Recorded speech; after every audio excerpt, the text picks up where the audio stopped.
Well, looks like I'm going to start another one. Um, I've had a few people wonder about maybe a discussion on politics. I guess politics has been on everyone's brain for the past while with the entertainment value and craziness going on in the U.S. And the scariness of it, I guess. Truth be known, it is kind of scary. It makes you reevaluate. How is it that we get the leaders we do? How do we end up with these kinds of people that we see in those roles? And I think one thing that was pointed out a few years ago, I read it somewhere with regard to the kinds of people who end up in senior political roles. There's a lot of lawyers now. Yeah, they're lawmakers. They're passing laws. So understanding the law certainly is a help, and writing legislation is no simple matter. And of course, understanding how to read those the legalese and everything else that goes into these laws certainly helps, of course, as well. But it's a major issue in that, the way I see it anyway, law is generally a zero sum game. You win when the other side loses. Um, there's maybe some compromise at some point in the negotiations particularly I guess if the judge indicates you need to, but there is a lot of confrontation within the world of that lawyers live, and it's you see it in the politics, and you see it in the partisanship, and um, we don't. I don't think the public is best served by that being dominant within the sphere of politics. We'd be far better off to have, like, some of the things they do. For instance, it would help to have engineers when you're deciding on policies for things like CRTC, telecommunications. Knowing a little bit about how it all works is probably not a bad thing. People who are familiar with construction, people who might be even, God forbid, academics. We'll take anybody.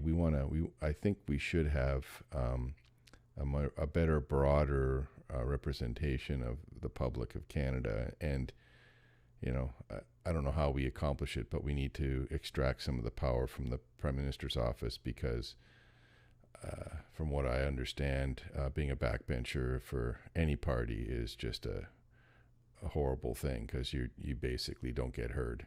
So the power sits in the Prime Minister's office and with the Prime Minister, and that's a problem. Consolidation of power like that isn't good. But one other thing, so what can be done to try and widen the base of people who get to these roles? I guess that's one question, and I think too one of the things is the reporting, the gotcha reporting that we get. Oh, he misspoke. Oh, he slipped up here, he slipped up there, or she made a mistake with regards to what country she was in, or whatever the kind of overzealous reporting to try and force a mistake or to report on the mistake, when in reality it has no impact on the person's effectiveness and what they're doing. That kind of reporting drives the kind of responses you get where no one will say anything. No one will say anything of any value. They're continuously hedging and the word you can hear their almost the gears turning in their head as they try and figure out how to say absolutely nothing to this reporter so they don't get into trouble. That's useless to us reporters that force that kind of thing. To me, I'm happy with a reporter and with a news organization if they're pissing everybody off. I get really suspicious when the organization, the newspaper, the broadcaster is lining up on one side against the other.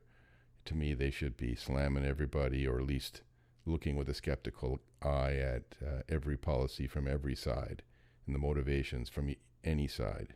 And if they're all mad at them, then they're probably doing their job right. Yeah, and I think you can't escape a comment about the U.S.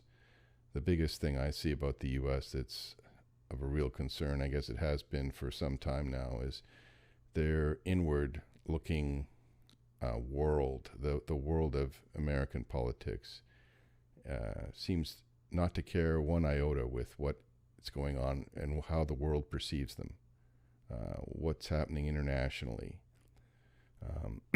We see it certainly, here in Canada with the way Trump behaved. It was beyond the pale as far as I'm concerned with some of the things that were done and said about our relationship. And, things are normalizing now. And I see that just today or yesterday, the Attorney General, or I forget which high-level Biden official said it was unacceptable that China had taken those two Canadians, the two Mikes, off the streets.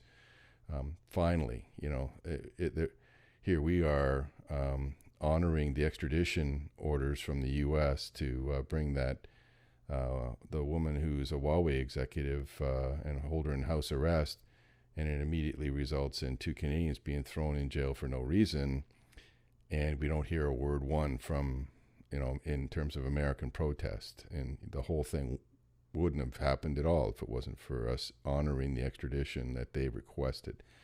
So to me, it's like finally we're getting some civility and some normalization back into international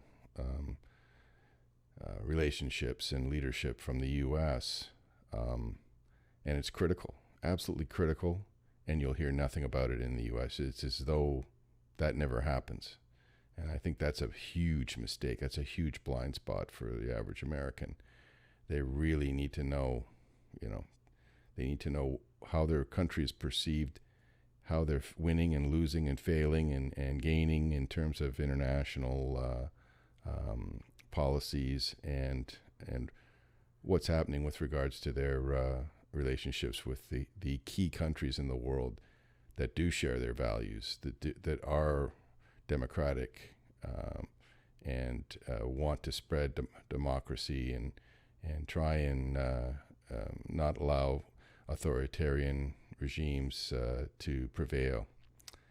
So anyway, I'm going on a bit long here. So I think, maybe ideas on, what it is that can be done with regard to spreading out the load, and valuing people who come into a political role, potentially from other areas. Now, I guess, unfortunately, you might have a hard time convincing a businessman or an academic or, who knows, an engineer in particular to run for public office. But, boy, we need them. We need those people to work at doing what's right for the electorate and getting the right kind of legislation passed and working together across the aisle if necessary. Of course, it's much easier if you don't see them as the enemy so much.